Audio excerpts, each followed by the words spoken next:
اس کی پہلی 9 آیات۔ یسایہ نبی کا صحیفہ 55 باب اس کی پہلی آیت سے 9ویں آیت تک۔ اے سب پیاسو، پانی کے پاس آؤ، اور وہ بھی جس کے پاس پیسہ نہ ہو، آؤ مول لو اور کھاؤ۔ ہاں آؤ، میں اور دودھ بے زر اور بے قیمت خریدو۔ تم کس لیے اپنا روپیہ اس چیز کے لیے جو روتی نہیں، اور اپنی محنت اس چیز کے واسطے جو آسودہ نہیں کرتی خرچ کرتے ہو؟ تم غور سے میری سنو، اور وہ چیز جو اچھی ہے کھاؤ، اور تمہاری جان فربہی سے لذت اٹھائے۔ کان لگاؤ اور میرے پاس آؤ، سنو اور تمہاری جان زندہ رہے گی، اور میں تم کو ابدی عہد یعنی داؤد کی سچی نعمتیں بخشوں گا۔ دیکھو، میں نے اسے امتوں کے لیے گواہ مقرر کیا، بلکہ امتوں کا پیشوا اور فرما روا۔ دیکھ، تو ایک ایسی قوم کو جسے تو نہیں جانتا بلائے گا، اور ایک ایسی قوم جو تجھے نہیں جانتی تھی۔ خداوند تیرا خدا اور اسرائیل کے قدوس کی خاطر تیرے پاس دوڑی آئے گی، کیونکہ اس نے تجھے جلال بخشا ہے۔ جب تک خداوند مل سکتا ہے اس کے طالب ہو، جب تک وہ نزدیک ہے اسے پکارو۔ شریر اپنی راہ کو ترک کرے اور بد کردار اپنے خیالوں کو، اور وہ خداوند کی طرف پھرے اور وہ اس پر رحم کرے، اور ہمارے خدا کی طرف، کیونکہ وہ کثرت سے معاف کرے گا۔ خداوند فرماتا ہے کہ میرے خیال تمہارے خیال نہیں، اور نہ تمہاری راہیں میری راہیں ہیں، کیونکہ جس قدر آسمان زمین سے بلند ہے، اسی قدر میری راہیں تمہاری راہوں سے اور میرے خیال تمہارے خیالوں سے بلند ہیں۔ دوسرا حوالہ ہم دیکھیں گے انجیل جلیل میں سے لوکا اس کا 13 باب اس کی پہلی 9 آیات۔ اس وقت بعض لوگ حاضر تھے جنہوں نے اسے ان گلیلیوں کی خبر دی جن کا خون پلاطوس نے ان کے ذبیحوں کے ساتھ ملایا تھا۔ اس نے جواب میں ان سے کہا کہ ان گلیلیوں نے جو ایسا دکھ پایا، کیا وہ اس لیے تمہاری دانست میں اور سب گلیلیوں سے زیادہ گناہ گار تھے؟ میں تم سے کہتا ہوں کہ نہیں، بلکہ اگر تم توبہ نہ کرو گے تو سب اسی طرح ہلاک ہوگے۔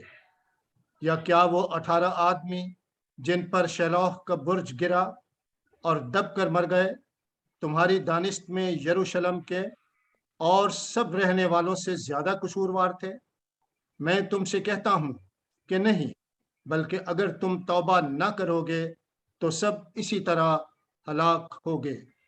پھر اس نے یہ تمثیل کہی کہ کسی نے اپنے پاکستان میں ایک انجیر کا درخت لگایا تھا۔ وہ اس میں پھل ڈھونڈنے آیا اور نہ پایا۔ اس پر اس نے باغبان سے کہا کہ دیکھ، 3 برس سے میں انجیر کے درخت میں پھل ڈھونڈنے آتا ہوں اور نہیں پاتا، اسے کاٹ ڈال، یہ زمین کو بھی کیوں روکے رہے؟ اس نے جواب میں اس سے کہا، اے خداوند، اس سال تو اور بھی اسے رہنے دے، تاکہ میں اس کے گرد تھالہ کھودوں اور کھاد ڈالوں۔ اگر آگے کو پھلا تو خیر، نہیں تو اس کے بعد کاٹ ڈالنا۔ خداوند اپنے مقدس کلام کی تاثیر تفہیم کے لیے ہم سب کو ہدایت بخشے، آمین۔ Over to Reverend Javed Akhtar. جی تھینک یو ڈیکن نوید صاحب۔ آئیے ہم سب دعا کریں۔ قدوس پاک، ہم تیرا شکر اور تیری تعریف کرتے ہیں، تو جو نہایت رحیم و کریم باپ ہے، اور خداوند تو انسانیت پر ہمیشہ مہربان ہے۔ اس واسطے تیرے ہی نام کو ہمیشہ عزت اور جلال ملے، کیونکہ صرف اور صرف تو ہی اس کے لائق ہے۔ اور اس وقت خاص طور پہ خداوند تو اپنے بندہ کے ساتھ ہو، میرے دل، دماغ، زبان کا ذمہ لے اور اپنا روح القدس بخش دے، تاکہ بولنے والا میں نہیں بلکہ تیرا روح القدس ہو۔ اور ہم یہ سب کچھ مانگتے ہیں تیرے پیارے بیٹے اپنے خداوند یسوع مسیح کے وسیلہ سے، آمین۔ مسیح خداوند میں میرے عزیز بھائیوں بہنوں، ہم سب جانتے ہیں کہ آج کا سنڈے جو ہے یہ لینٹ کا تیسرا سنڈے ہم منا رہے ہیں، اور یہ اسی لیے ہم اکٹھے ہیں کہ اس عبادت کو سے ہم کچھ سیکھ سکیں، جان سکیں۔ اور یہ لینٹ جو کلیسیاؤں نے مل کر اس بات کو ڈیسائیڈ کیا کہ ایش وینسڈے کے بعد سے مسیح خداوند کا جو 40 دن کا سفر ہے اس کو یاد کریں، اور ان 40 دنوں میں جو اس نے تکالیف اٹھائی انسانیت کی خاطر، اپنے کسی کردار یا اپنی کسی سوچ یا اپنے کسی مقصد کے لیے نہیں، بلکہ خالصتاً انسانیت کے لیے اس نے یہ سب کچھ کیا،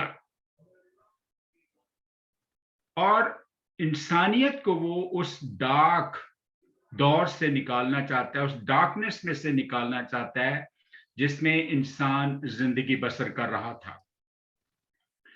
اور وہ کیوں کر اس کو اس ڈارکنس میں سے نکالنا چاہتا ہے، یہ ان 40 دنوں میں جو کچھ اس نے کیا، اور آج ہم اس کے لیے ہمارے لیے لازمی ہے کہ ہم اسپرچولی اس ٹائم کو جو ڈارک ٹائم انسانیت کا کہلاتا ہے اس کو ہم یاد کریں۔ اور اسی لیے اگر ہم پرانے عہد نامہ میں بھی دیکھتے ہیں تو وہاں پر بھی قوم بنی اسرائیل کو یہ ذکر ہے۔ اگر خروج کی کتاب میں دیکھتے ہیں اس کا 12واں باب اور اس کی 42ویں آیت میں کچھ اس کے آخر میں بالکل یہ لکھا ہوا ہے، جس سے لازم ہے کہ سب بنی اسرائیل نسل در نسل خوب مانے، کہ خداوند کے احکامات کو قوم بنی اسرائیل جو ہے وہ خوب مانے۔ زور دے کر کہا گیا کہ محض مانے نہیں بلکہ خوب مانے، یعنی جس کا مقصد ہے کہ وہ ایک تو اس اسپرچول سٹینڈرڈ کو قائم رکھیں اور پھر دل کی اتھا گہرائیوں سے اسے قبول کریں، خداوند کو بھی اور اس کے احکامات کو بھی۔ یہ تو ہے اس سنڈے کے حوالے سے، یعنی لینٹ سیزن کے حوالے سے، کہ کیوں کر ہم یہ ٹائم جو ہے یا یہ مخصوصیت جو ہے یہ اس طریقے سے ہوتی ہے۔ اب اگر انسانی ہسٹری میں سے جو پہلے، یعنی باغ عدن میں گناہ کے بعد جو ٹائم تھا، اس میں سے وہاں سے لے کے اس تک ہم 2238 سال نکال دیں تو ہمیں پتہ چلتا ہے کہ بنی اسرائیل کا سلسلہ جو ہے وہ کب سے شروع ہوتا ہے۔ اور بنی اسرائیل کا سلسلہ جو ہے اس کو جاننے سے پہلے اگر اسرائیل کے بارے میں جانیں کہ اسرائیل جب مصر میں غلامی کی زندگی گزار رہا ہے، جس کے بارے میں ہم نے لوکا کی انجیل میں جانا بھی، پڑھا بھی، ابھی سنا ہم نے، جو ہمارے لیے ورد کیا گیا، کہ وہاں پر ان کی زندگیوں کے ساتھ کیا کیا جاتا تھا۔ یعنی اسرائیلیوں کو مصر میں جب وہ غلامی کے دور میں تھے تو وہ اپنی قربان گاہوں میں مصری جو تھے وہ اسرائیلیوں کو ذبح تک کر دیتے تھے، یعنی قتل کر دیتے تھے، جس کا ذکر، جس کا سوال مسیح خداوند نے بھی کیا ہے، ابھی جو ہم نے پڑھا لوکا 13 باب اس کی پہلی چند آیات میں۔ تو یہاں تک کہ یہ سلسلہ پہنچ چکا تھا جس کا جو خداوند کی آفس میں ہے، جو یہ ریکارڈ جو ہے یہ خداوند کے آفس میں موجود ہے، اسی ہی لیے مسیح خداوند اس وقت ان لوگوں سے سوال کرتا ہے۔ اب قوم بنی اسرائیل کا جو صحیح جو بات ہے وہ اگر ہم دیکھیں کہ کتنا عرصہ وہ اس میں رہے، मिस्र की गुलामी में तो खरूज की किताब जो है उसका 12वां बाब और उसकी 40वें और 41वें आयत में वहां पे लिखा है कि वो 430 साल वहां पे गुलामी के दौर में रहे, और इसके बारे में यहाँ पे कुछ इसलिए लिखा गया, और बनी इसराइल को मिस्र में बूदबाश करते हुए 430 बरस गुजर गए। 430 बरस हुए। ये अगर आप पढ़ना चाहें तो एक्सोडस चैप्टर 12 वर्स 40 एंड 41 में आप देख सकते हैं। और इसी के साथ सेम वर्ड्स जो हैं वो अमाल की किताब में भी, बुक ऑफ एक्ट और उसका चैप्टर 7 और उसके वर्स 6 में आपको ये बात मिलेगी कि कैसे, और इसके मुतालिक डिफरेंट रिसर्चेस पाई जाती हैं। कुछ रिसर्चेस जो है वो ये कहते हैं कि याकूब की उम्र उस वक्त जब वो मिस्र में मुंतकिल हुआ, मिस्र पहुंचा, तो उसकी एज जो थी वो 130 साल थी। और इस तरीके से उनका सफर भी डाल के 40 साल का जो उनका सफर था वो डाल के तो टोटल जो पीरियड है वो 430 साल का बनता है जो उन्होंने गुलामी के दौर में गुजारा। अब अगर इन चीजों को हम देखते हैं तो पुराने अहदनामा में जो यसाया की किताब में आज हमारे लिए विद किया गया, और यसाया नबी जो है ये मसीह खुदा मतलब आई मीन 800 BC के दौर में, और उसका 800 का जो हाफ है उसके आखिरी हिस्से में इसराइल से इसका जो था वो गुजर हुआ। ये इसकी जोग्राफियाई सिचुएशन है, और यरूशलेम से ये नहीं, सॉरी। तो मैं ये बात, अगली बात जो कहने लगा हूं वो ये है कि ये बात चैप्टर 40 से लेके 55 तक का जो खुलासा है, उसकी जो मेन, उसका जो मजमून है, मेन जो मैसेज है इंसानियत के लिए, वो ये है कि वो ये अबवाब जो है वो हमें एहसास दिलाते हैं कि हमारा खुदा जो है जिसकी हम प्रस्तश करते हैं, या कौम बनी इसराइल को जिस बात के लिए कहा गया है कि वो हिस्ट्री और जोग्राफियाई हदूद की ओनरशिप रखता है। मैं फिर से कहूंगा कि ये अबवाब 40 to 55 यसाया नबी के 40 to 55 चैप्टर्स जो हैं ये हमें एहसास दिलाते हैं कि खुदा हिस्ट्री और जोग्राफियाई हदूद की ओनरशिप रखता है, रखने वाला वाहिद खुदा है। और ये सबसे बड़ी इंपॉर्टेंट बात है। और मैं यहाँ आज के इस प्लेटफॉर्म के हवाले से ये खास बात कहूंगा कि जो लोग यूनाइटेड एपोस्टोलिक की सर्विस यहाँ पे कंडक्ट करवाते हैं, वो वेरी बिगिनिंग में ये तारीफ खुदाबंद की करती हैं कि खुदा बाप, बेटा और रूल कुद्स के नाम में जो अब्दियत का वाहिद खुदा है। इसीलिए ये बातें जो है वो कही जाती हैं क्योंकि वो खुदा, हमारा खुदा जो है वो ओनरशिप रखता है तमाम चीजों की। वो हर चीज को, आज हम साइंस की बहुत तारीफ करते हैं, बहुत फॉलो करते हैं, जो हमारी जरूरत भी है, खुदाबंद उससे मना नहीं करता, लेकिन अक्सर औकात हम भूल जाते हैं कि जिसने ये सब कुछ हमें दिया है साइंस के वसीला से, अकल और दानाई, उसका मंबा भी वहीं पे है, वही हमें देने वाला है, ये सब कुछ भी वही हमें देने वाला है। और अब जरा कौम बने इसराइल के, जब खुदाबंद ने कौम बने इसराइल को वहां से मिस्र से निकाला, और इसके लिए अगर हम इसकी डिटेल रिसर्च में जाएं तो वहां पे खुदाबंद के फरिश्तगान की भी जो तो एक फौज थी उस वक्त जो उनकी रहनुमाई कर रहा था। तो अब उस सारे सफर में यहाँ पे ये हमें देखना है कि खुदा इंसान के लिए क्या करता है और खुदा कैसे ख्यालात रखता है खुदा के बारे में। जब खुदा ने कौम बनी इसराइल को उन मुसीबतों से, उन परेशानियों से, कत्लो गारत से, दुख और तकलीफों से जो जिस्मानी तौर पर भी थी और रूहानी तौर पे भी थी, वहां से निकाला, तो सबसे पहला जो कौम बनी इसराइल को मुयस्सर आया وہ تھا خداوند کی حضوری انہیں میسر تھی کہ خدا ان کے ساتھ ساتھ چلتا تھا. دوسری بات یہ تھی کہ خدا پر مکمل اعتماد کرنے کا موقع تھا ایک ان کے پاس, کیونکہ خدا براہ راست ان سے مخاطب ہوتا تھا اور وہ ان کو نظرات دکھاتا تھا اپنا آپ. چوتھی یہ بات تھی کہ بھر کے اعتبار سے انہیں سب کچھ انہیں مہیا کیا, یعنی جو کچھ اس سفر میں انہیں چاہیے تھا, اگر دن تھا تو دن کے اعتبار سے انہیں کچھ مہیا کیا, اگر رات تھی تو رات کے اعتبار سے انہیں سب کچھ مہیا کیا, اگر جسم ہے تو جسم کے اعتبار سے انہیں خوراک مہیا کی گئی اور ان کے لباسوں کا ذمہ لیا گیا کہ وہ پھٹنے نہ پائے. پانچویں بات یہ ہے کہ وہ خدا کے وسیلہ سے غلامی سے آزاد ہو چکے تھے, جس کی اہمیت کو انہوں نے نہ جانا. چھٹی بات, کچھ دیکھنے کے باوجود, سب کچھ دیکھنے کے باوجود خدا پر اعتقاد نہ لائے, سب سے بڑی کمزوری.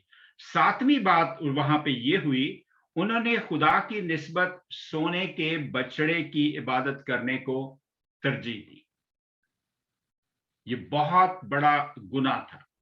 آٹھویں بات یہ ہوئی کہ جس کی وجہ سے ایک ہی دن میں, یہ قابل غور بات ہے آج میرے اور آپ کے لیے اور قوم بنی اسرائیل کے لیے بھی, آٹھویں بات کہ جس کی وجہ سے ایک ہی دن میں 1,20,000 لوگ جو تھے وہ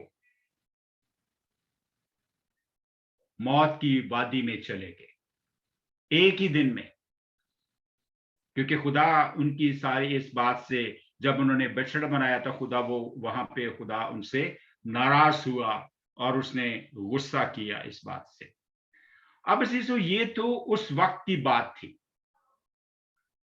لیکن آج بھی ہم اپنے ارد گرد دیکھتے ہیں کہ ایسے بے شمار واقعات جو ہے, ایسی بے شمار سچویشن جو ہے, حادثات جو ہیں وہ ہوتے رہتے ہیں, اور خدا سے بغاوت کرنے والا جانتا ہے کہ اس کا انجام جو ہے وہ موت ہے. اور جب وہ یہی تاثیر, نافرمانی کی تاثیر, بغاوت کی تاثیر وہ انسانوں میں, وہ ہم انسانوں میں پیدا کرتا ہے, تو اس تاثیر کی بدولت کہیں پر تو یہ باتیں جو ہیں اس کا اثر جو ہے بہت زیادہ ہو جاتا ہے, کہیں پر کم ہوتا ہے, کہیں پر لیفٹ میں زیادہ ہوتا ہے, کہیں پر رائٹ میں زیادہ ہوتا ہے, کہیں پر وہ ایک دم سے بوم کی طرح جو ہے وہ براسٹ ہوتی ہے, اور کہیں پر وہ دھیرے دھیرے اپنا کام جو ہے وہ کرتا رہتا ہے. اس کا ایگزامپل میں آپ کو 9/11 کے حادثے کی صورت میں دوں گا کہ 9/11 کا حادثہ جو ہے وہ دیکھیں کہ وہ بغاوت والے اشخاص جو ہیں کہ وہ نہ صرف ان لوگوں سے بغاوت کرتے ہیں جن سے وہ کچھ سیکھتے ہیں, بلکہ خدا کے ساتھ بھی بغاوت کا اعلان کر دیتے ہیں اور خود بھی ہلاک ہوتے ہیں اور دوسروں کو بھی ہلاک کر دیتے ہیں. یہ ایک بہت بڑا اگزامپل ہے, اور یہ ابھی کل کی بات لگتی ہے. 9/11 کا جو حادثہ ہے یہ ابھی کل کی بات لگتی ہے, اور یہ میں اس لیے میں کہہ رہا ہوں کہ وہ تاثیر جو ہے انسان کے اندر کیسے کام کرتی ہے, تاکہ ہم اس کو سمجھ سکیں. چھوٹے چھوٹے جو واقعات ہوتے ہیں, چھوٹی چھوٹی جو باتیں ہوتی ہیں, یعنی قوموں سے لے کر ملکوں سے شہروں میں, شہروں سے محلوں میں, اور محلوں سے خاندانوں تک میں ایسے ہر روز واقعات ہوتے رہتے ہیں, چھوٹے اور بڑے, معمولی اور غیر معمولی, ہر طرح کے واقعات ہوتے ہیں. لیکن خداوند ہمارا خدا جو ہے وہ اس کا جواب کیسے دیتا ہے؟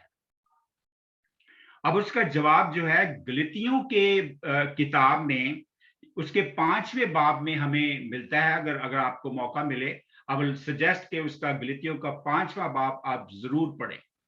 وہاں پہ خدا جو ہے وہ انسان سے اس طریقے سے پیش آتا ہے: لو, جوائے, پیس, پیشنس, فیتھفلنس, جنرسٹی, کائنڈنس اور جینٹلنس اینڈ سیلف کنٹرول کے ذریعے खुदा इंसान से पेश आता है। और ये सारी चीजें जितनी मैंने गिनवाई हैं, अगर आदम के गुनाह करने से लेकर आज तक के दिन तक देखें हम, तो ये सारी चीजें हमें खुदा में, ये सारी सफात खुदावंद में हमें मिलती है।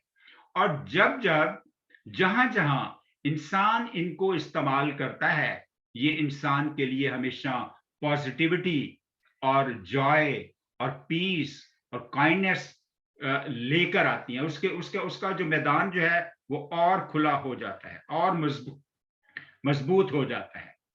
और अजीजों, इन तमाम बातों का मजमुआ जो है, इन तमाम बातों का जो असल बात है, जो आज के दिन के वसीला से हमारे सामने आता है, वो जो हवाला आज हमारे लिए पढ़ा गया कि लूका 13 बाब उसकी 1 आयत से 9वीं आयत तक।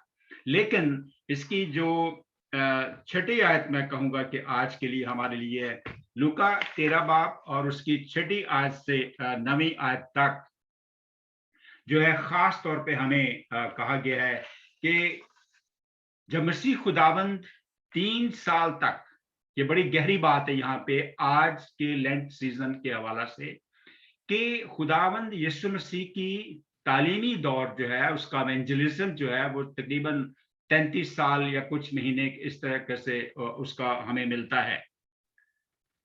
और यहां पर कहा जाता है कि 3 साल तक मुसलसल मसीह खुदावंद उसी दरख्त को देखते रहे कि उसने फल ना लाया। और जब उसने फल, पहले साल भी नहीं उसने बर्दाश्त किया, दूसरे साल भी फल नहीं, तीसरे साल भी जब खुदावंद ने देखा तो उसने हुक्म सादर किया। खुदावंद ने हुक्म सादर किया कि इसे काट डाला जाए, ये क्यों कर महज जमीन को घेरे हुए है।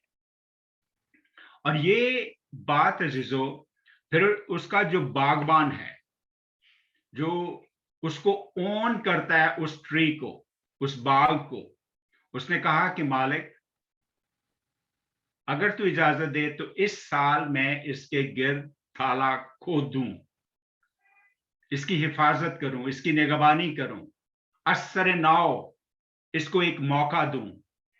और ये बात जो है अजीजों, अंजीर के दरख्त की मिसाल जो है, ये अगर आप देखें, जिनको शौक है बागबानी का या फ्रूट ट्रीज लगाने का घर में, वो ये बड़ी अच्छी तरह जानते होंगे कि फ्रूट वाले ट्रीज जो है, इनको मखसूस टाइम पे मखसूस देखभाल की जरूरत होती है, क्योंकि ये मुझे खुद तजर्बा है, मेरे घर में भी ऐसा हुआ।